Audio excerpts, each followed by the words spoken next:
Ancestry Lands, ancestrylands.com. You can see we're on the road with Uncle Phil. Folks, today is Friday, April 7th, 2023. Right now, I come to you folks with talking about small businesses. But first, I want to make sure we give a shout out to our sponsors, everyhomelife.com. Every Home Life, where you can go and find amazing products for your home care needs, anything you need. If you're moving into an apartment, hell, if you're kicking your girl out of your apartment and letting her get her new apartment, give her a nice parting gift. And go to everyhomelife.com and buy something for her to let her know, hey, it's over. And if you got a man that ain't worth ish, maybe you can give him a gift, a parting gift from everyhomelife.com, and let him know to get his funky sorry behind up out of your place and start a life over. Any which way, folks, our link will be in the description below to everyhomelife.com, where you can actually get up to 15% off on your first purchase. So go to everyhomelife.com. Link will be in the description section, and there are sponsors. Thank you so much, everyhomelife.com. You see me, I bought products from them before. Moving on to our main thing. I'm going to get right to the gist of it, folks. Today, last night I do my work as a nurse, and one of the things I'm fascinated about is that there are many nurses, many people who are doing small business. They are doing photography, they're doing fashion, they're doing everything from hair, nails, even medical specialties. And one of the things I'm fascinated about is the amount of overthinking people do. And I'm going to talk about 5 things you should do when you are starting a business and what to avoid. One of the first things you should do when starting a business, the first immediate thing is to have a plan. All right. When I say have a plan, is to find out what your passions are when you're starting a business. A lot of times, people tend to get stuck in indecision, decision, or procrastination, or overthinking it. There are certain things you're naturally good at, certain things you like to talk about. You can be a video gamer, you can be a painter, you can draw. One of the guys at our hospital, he does tagging.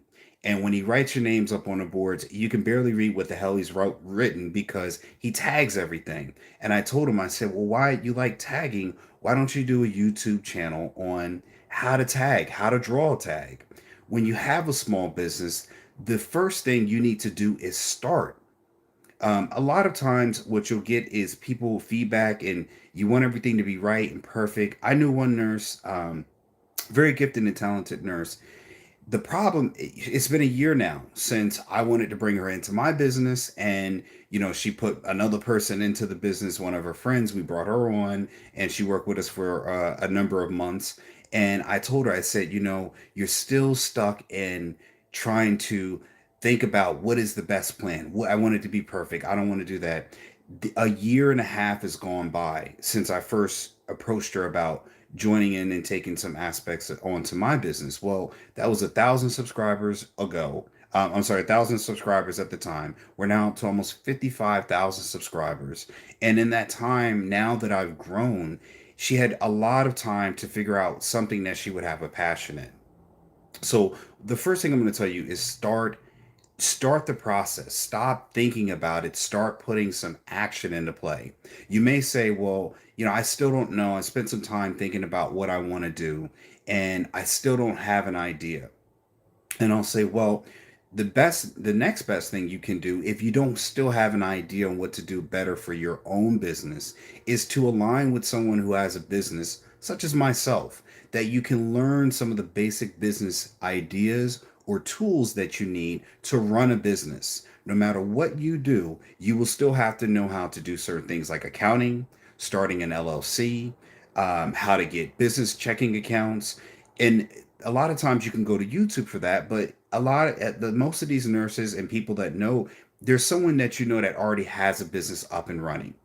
You want to be find a person that can mentor you or give you good business consultation that actually has a business that you can see is successful. When I say what is successful, and that will be this number two thing is, if start your business. If you have business ideas, put them in play. That's number one. Number two is find a mentor. Find someone who can give you good business etiquette, good business models, such as getting an EIN number. Who do they use?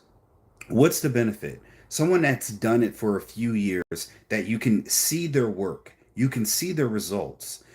Certain things like getting a business checking account, what banks they use. Another thing, like, a lot of people aren't talking about that I'm talking about is getting a DUNS number, getting business credit. How did you do that? A lot of times, you'll see stuff on Instagram, these reels, these short clips that give you all the little tidbits of information that don't give you any details, folks. What I'm talking about is that in order to get a business credit card, you got to show that you actually are making some income. So what you can't do any of that if you don't start. A lot of times you wouldn't even need to do an EIN or getting any business kind of credit. The first thing you need to do is start actually building content or even selling your product, figuring out how to get your product into customers' hands. All right. And then the second part is finding a good mentor that can actually give you some actionable steps of things that you need to do to get done. That's still kind of making a plan, but that's called action items. Create action items that go along with your plan. I'll tell you one thing that I can relate this to. My daughter had a science project, and I went to the science project last week at her school. And one of the things that her teacher taught me was that we did project planning. Every week, I would tell my daughter, write down four things that you want to, or write down an outline of what you want to study, what you're going over, and then give yourself some short-term goals, what you're going to do every day to get one step closer to getting more of that project done. Then find out what your week goal is. What do you want to have done by the end of the week? What is the goal? What are the short daily goals supposed to build up to? That's writing out your plan and getting some action items. Then you would set your goals for that week. So each day you got to do, read an item, you got to do some research, you got to contact some clientels. If you're doing clothes, you got to contact some people that make fabrics. You got to make sure that each day you're hitting some action items to build over time. It can be one thing a day, but one thing a day in a week is seven more things you would have got done instead of waiting for the seventh day to get only one thing done. So that's the third thing is one, starting your business out by putting a plan together. When I say putting a plan together, it's, hey, I have this idea, so now we got to do some research. Okay, here's the research I've got to do. I also want to look for a mentor, someone who's doing some form of business if I do not have a business idea right away. And that's sometimes the resistance to that is that you got to realize that your greatest investment in doing this with a mentor is learning the things on how to run a business. A lot of times, you're going to be first working in your business and you're going to be working in your business, not on your business. Those are two different concepts. When you're working in your business, you're working in your business like you are actually an employee. Your first employee is going to be yourself.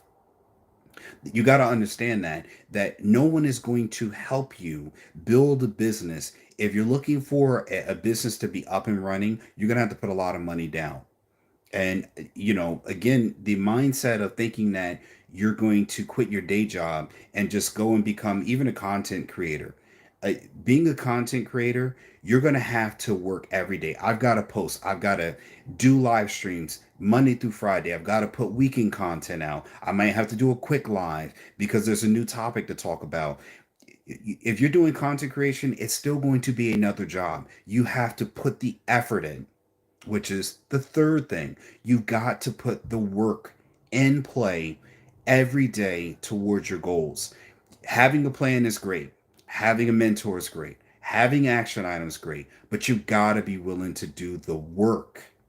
If you're not willing to do the work, none of the other things matter. You could have the greatest teacher in the world. You could have Confucius. You could have Mahatma Gandhi. They could resurrect Dr. Martin Luther King. It doesn't matter who it is. You could have Jesus come back and sit side by side. Nothing will happen if you don't take the steps towards, actually working on building your business. Consistency is going to outperform any short-term success that you can have. You have to play the long game.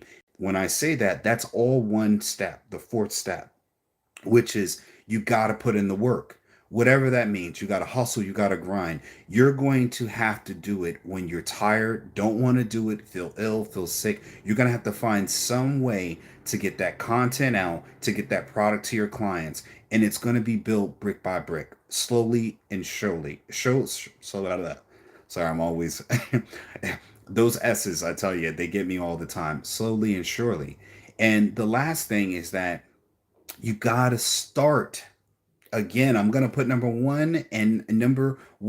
5 are almost the same. You have to start. You Most of the time people think right now I'm filming when I do my road stuff. I used to do it with just my cell phone. Now I have a light, a little mount, a little gimbal, and a little microphone that I can do my content out of.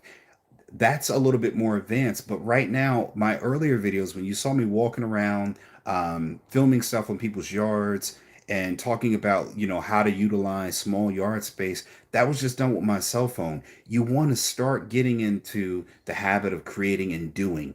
You will get perfect and refined later. I remember my dad when I started doing live streams. My dad was like, "Oh, you need to wait to get a studio. You need to do this." And I love my dad for it. He's always thinking of the most professional way. And again, by the time I do that, the thousands of dollars that I would have to invest in getting the perfect studio up, I could have dedicated my energy towards creating content.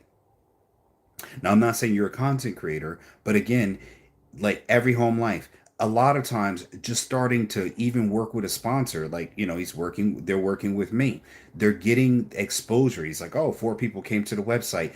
It's just slowly every day that the sponsors coming and I'm talking about their website. People are going and visiting their website, seeing what they have, being repeat customers. You got to build it slowly, but a lot of times you can't wait until you have the perfect website, the most professional looking website. You just need to put a website up there to have products so people can buy, to get yourself some capital so you can start reinvesting into your business. Now, those are the 5 things you should do. I'm going to talk about some of the things you shouldn't do. First thing, do not procrastinate. You will make mistakes. Every video will not be perfect. I hope one day to have a going live on the road with Uncle Phil that looks way different than it is right now. If you look at any fan, Mr. Beast, anyone that's done great content that you might follow now, if you go back and look to them years ago or whenever they first started creating content, the first part of their content does not look as prim professional as it does now. Those are the people that put in the work to really build up their brand. Okay, that's the first thing, is that just don't procrastinate, don't overthink it. Okay, it's literally the opposite of step one on the other side, which is creating a plan. You get so far into it needs to be you're in the dream phase. Whenever you see yourself doing this, it needs to be you're looking up and not writing down. You're procrastinating, you're overthinking it. You have to find more reasons to delay, to hold back. If you have money problems, then you need to work in your primary job to fund your business plan. I was talking with a nurse this morning, and I told her, it's like, I'm not retiring from nursing early, meaning I'm not going to stop doing this just because I became successful in my land business. This is an and, not an or. You don't want to drop that until you probably have made, I would say, in most cases, that you need to be making about 300,000. That's your income. Your income in your business needs to be about 300,000 for at least 5 to 7 years. The reason why I say that, and I'll explain that, is that you never want to leave your primary job until you've gotten through 5 to 7 years of making at least 250,000 or more. I'm going to say 300,000 because of inflation, and I'll explain why. Is that 5 years ago, the economy, the nation was much different. Interest rates were much lower, and in 5 years ago to now, we've had the pandemic, we've had inflation, you've had a whole lot of things. You need to go through a good period and a turbulent period like we are now, where I'm looking and learning things from my business that I otherwise would not know if I stayed on the road to being successful. You need to wait until in order to quit your primary job and become full time in your business, you need to be doing it for about 5 to 7 years. Okay, you use your primary job to fund. You work overtime, you work hard, and you're literally working almost two full-time jobs to fund your business. All right. Do not go out there and get a business loan and you have not even gotten one product sold. It's the worst thing people do. When I started and bought my first piece of property, it was because I worked overtime to fund my business from me working overtime. That I would literally worked in the hospital to make more money to fund my business, and I still paid, my everything I was making before I worked overtime went to the house. All the overtime went to funding my business. And that was learning and getting good mentorship, learning the process, and getting the first property. I think I started in February learning how to get the business started. By March, I had already owned the property. By the end of March, I had owned two properties. Okay, that's the actionable steps. Marketing a property, it took me a few more months to where I first got my first property under contract. I got the first two under contract in June. So in 4 months, I went from learning how to own land to having two properties under contract. And both that's how quick and can start the process. Then the next month it was two more properties, three more properties. Then I started learning how to market. And my first pictures of land, they're nothing like they are now. This was just basic Google Map photos with a square and some numbers up there. It looked like a kid could draw it. And again, you do not need to be perfect. That's number two. You don't need to be perfect in order to get started. Okay. Your brand, your products will improve. If anything, the most loyal customers will love and buy and be loyal customers to your brand when they see your improvement and your growth. I mean, my father always talks about, man, I remember when you had your first property. I remember when you had this property. I remember when you had only 10 properties. Now you're up to 100 properties. Now you got a YouTube channel. When you start seeing a person's growth, people follow someone who has a long trail of work. People believe in something that has a long body of work. If you're just worried about you need to come in with $1,000 studio, you need to come in with lavalier mics or Shure mics, and you need to do it this way, you're going to be doing a whole lot of spending before you get a whole lot of production and income coming in. So again, that's one is don't procrastinate. Two, the other thing is again is that don't procrastinate, don't overthink it, and do not take a loan. Work, stay in your first job or whatever job you're doing, work overtime and build that capital in your business from your work. Do not quit unless you have 5 to 7 years of making at least over 250,000. If you make 249,000, that doesn't count. You need 5 to 7 straight years of making over 300,000, minimum 250, okay? And that just means that the reason why is that your business is going to be able to take the highs and lows of the world. And I mean, 7 years. Well, we had 2008, then we had the pandemic in 2012. I'm sorry, 2020. So 12 years or so, 7 years, you would have built up enough staying power, enough roots. And again, when a storm comes, the deeper the roots, the solid the foundation, the more the building can withstand. So think like that. Don't sit there and go in and start getting all these funny money loans or looking for advanced lines of credit. Fund your business yourself. Don't make that mistake of going out here and building up mass credit for a product that hasn't been proven. The best thing you can do is work overtime and spend your money and figure out what works. The other part is that number three, do not abdicate and do not confuse delegation with abdication. When you start in your business, you need to be 100% hands on working in your business.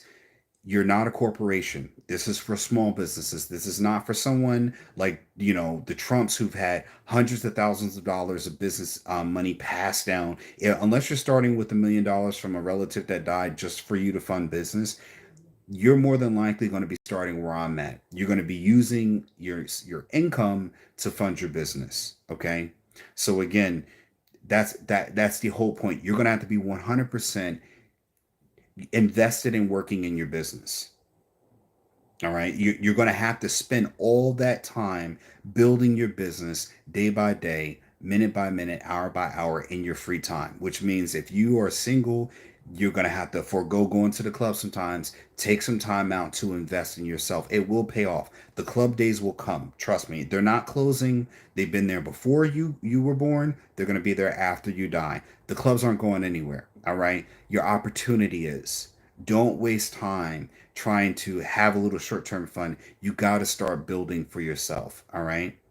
So, those are three things. The fourth thing I'm going to talk about is that you got to understand and put yourself in the mindset that working in your business is going to require double the effort of you having a job. Okay. You're going to be working 50, 60, 70 hours in your business. And you have to expect that if you're doing it, you're doing it right because you're spending your time investing into yourself and the future of you having a better life. Okay. You've done it in college trying to get your degree. You've done it in whatever job when you worked overtime. The only difference is when you go to work and you get done with those 8, 16, 12, 10 hours, whatever you work, after you're done, once you get paid, it no longer generates anything else.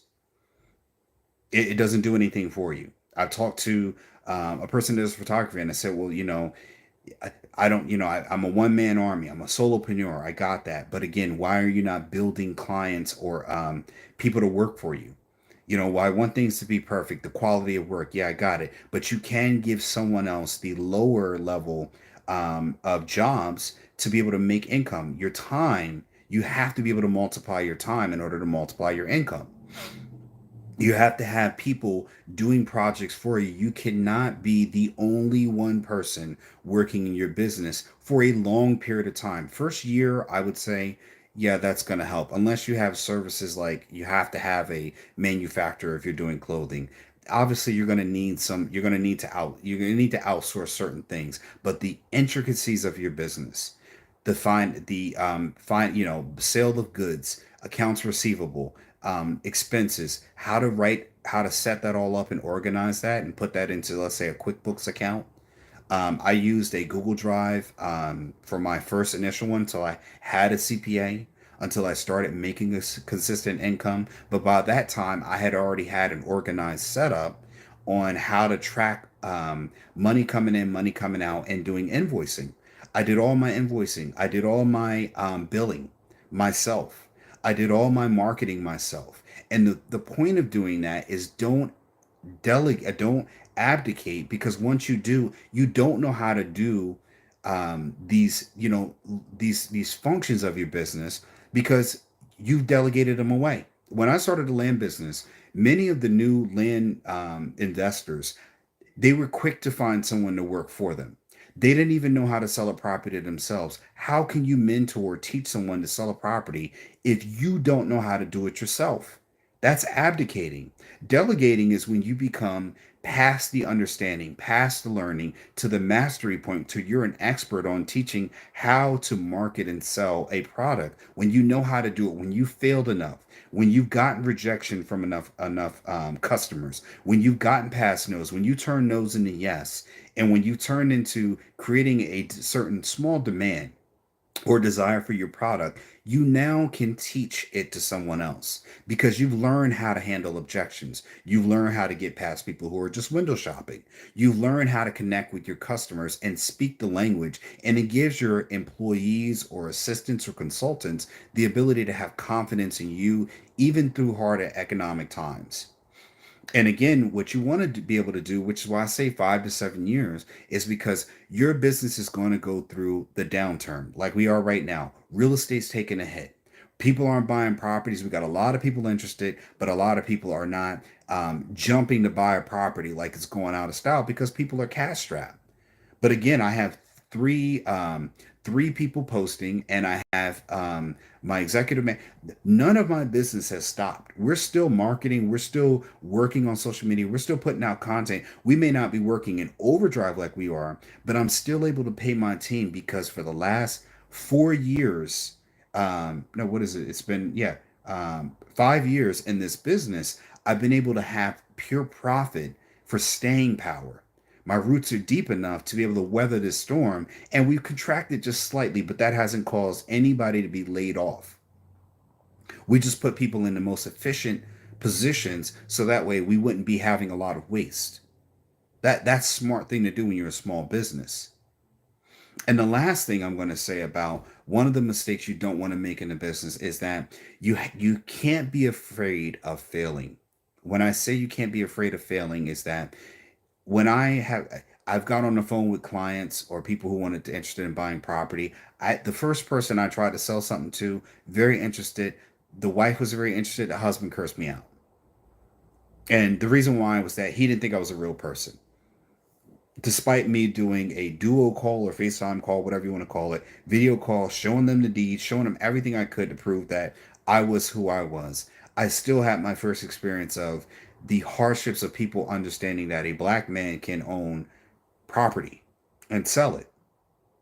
And I went through that and it toughened my skin. And I've learned how to get through no's. And sometimes I've had the amazement of having a person who said no, who turned around and said yeah. Or even someone who's come way later on to, come back and buy a property that said no, they've been interested. I still get people who are interested in properties that I literally like. I won't sell to them and they'll come back to me and I'm like, okay, this person's going to waste my time again, but they're still interested in watching my content. So they're going to give me attention some way somehow. But again, I've learned that because of dealing with people. So when I deal with my team, I can train them on, hey, this is what you need to do to qualify a lead. Here's what you need to do to, this is how we screen out leads that don't qualify. I don't have to rely on a trained salesperson to be able to do that because I learned through my experience. I wasn't afraid to fail or to be rejected or say no. I got up and got my hands dirty. I was down in the trenches in my business, building out the foundation, which I now have a business house to stand on. So again, folks, I'm just going to give you those quick hits. Those are really, really tight knit things, and I think you have to first go back and assess whether you're willing to put in the work to get the outcomes for having a real business. Having a business is a wonderful thing. I've learned so much now in just having conversation with other people who have business interests, business ideas. You can bring more value to people by just you being an average or successful business person. Successful does not mean you need to be Grant Cardone. You don't need to be Vera Wang. You don't need to be Oprah in order to be successful because a lot of times those people are out of our reach. You know, nurses that know me and see I have a channel with almost 55,000 subscribers, that's the closest they're going to get to someone who's successful in their realm. That person can do a lot more to teach them how to run, start, or do a business or even a YouTube channel than Grant Cardone does because I'm in proximity of them. So again, you have great people all around you that are doing things. You've just got to find the value that you can offer them. And you'll find that a lot of people will support you because they're in your proximity. There's great things to do with sponsoring events. You got to get connected. But again, you've got to be okay with starting. You got to be okay with people saying no. You got to be able to hear no and put a smile on your face and tell people to have a good day. I've had people that bought another property, not from me, from another land investor, and I thought I had them, I got them. And I still wished them, hey, I wish you the best. I'm glad you're a landowner. Maybe one day I'll get your business later. Keep my contact information. You got to be understanding that that's part of learning. If you passed every test, how would you appreciate when you've had to work hard and got and almost, you think about it, the things you talk about in life are the things that you almost failed at. Your things that you overcame. They're the ones that give you the greatest emotion, greatest talking points, greatest inspiration, are the times where you've had to overcome something. Starting a business is no different. The only difference is you're mentally putting more roadblocks, more walls than there needs to be. Half the people are not successful because they don't even start. The other half is because they're not even consistent. And when you're consistent, you will get consistently better. That's the key. So, folks, I hope you learned a little bit. I hope you're on the road with Uncle Phil, on the road. I still got I'm switching up the caps right now, but one of the things I keep talking about is your brand, walking around with your brand. I was on the airplane. I always wear my shirts when I'm flying because I'm flying for business. And one of the ladies asked me, said, "What is Ancestry Lands? I wanted to ask you." I walked by. She was going to the bathroom. I said, she stopped me before she was going to the bathroom, not when she came back, because I couldn't verify if she washed her hands. But again, she said, "What is Ancestry Lands?" And I had a 2-minute conversation with her about what my company is and what I do and where to find me on my social media. She subscribed to the channel. That's just one subscriber because I was wearing my brand on the airplane, which I do all the time. I wear it all the time so people can see it. I don't know who's watching. I never know. I walked in, I ran into Charles Barkley at the Philadelphia airport one time. I was not wearing my shirt. Imagine if he had asked me. Imagine if I got a picture with him. But I wasn't thinking like a business owner at that time about branding. This was last year, during the pandemic. But any which way, just thoughts and tips and tricks, and not really tricks, but helpful hints on how to do it. Folks, if you're ever needing some help with business ideas, I do business consultations. This is not, it's just talking about if you need resources or help, things like that. Please reach out to me, message me. You can find me on Facebook, Ancestry Lands on Facebook, Instagram, Twitter. We're everywhere. Just type in Ancestry Lands and you'll find me. Message us and we can sit down and do a consultation with you. They're not for free, but it is affordable. And we're going to help you walk through the steps of your business. And again, the first thing you got to do is start. All right. I hope you've been educated, enlightened, entertained. You're on the road with Uncle Phil, folks. Make sure you leave a like and comment and share. My job is to produce the content. Your job is to comment on the content. Make a comment, folks. And don't forget about our sponsors, everyhomelife.com. Go and find some amazing products. Like, share, folks. And if you haven't subscribed to the channel, subscribe. Why not? It's perfect. Do it. All right. Phil Davis, Ancestry Lands. You can always donate to the show. Our Cash App and Venmos in the description section, along with our sponsors. Take care and have a wonderful weekend, folks. Happy Easter. If you celebrate, If not, eat some chocolate anyway. Take care, folks. Ancestry Lands, I'm out. Are you confused with today's real estate market?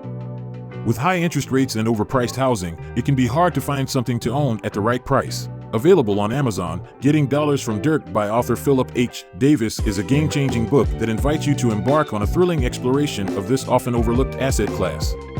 This book is your roadmap to unlocking the secrets of vacant land investment. Inside these pages, you will uncover the transformative power of vacant land as a wealth-building tool. Discover how to spot promising properties, assess their true value, and capitalize on market trends. From understanding zoning and permits to leveraging financing strategies, you will gain the knowledge and confidence to make savvy investment decisions. With each page you turn, you will gain a deeper understanding of the profound impact your investments can have on the world around you. Getting Dollars from Dirt is not just a guidebook, it's a call to action. Whether you're a seasoned investor or a curious novice, this book will empower you to tap into the immense potential of vacant land and embark on a journey toward financial freedom and a brighter future.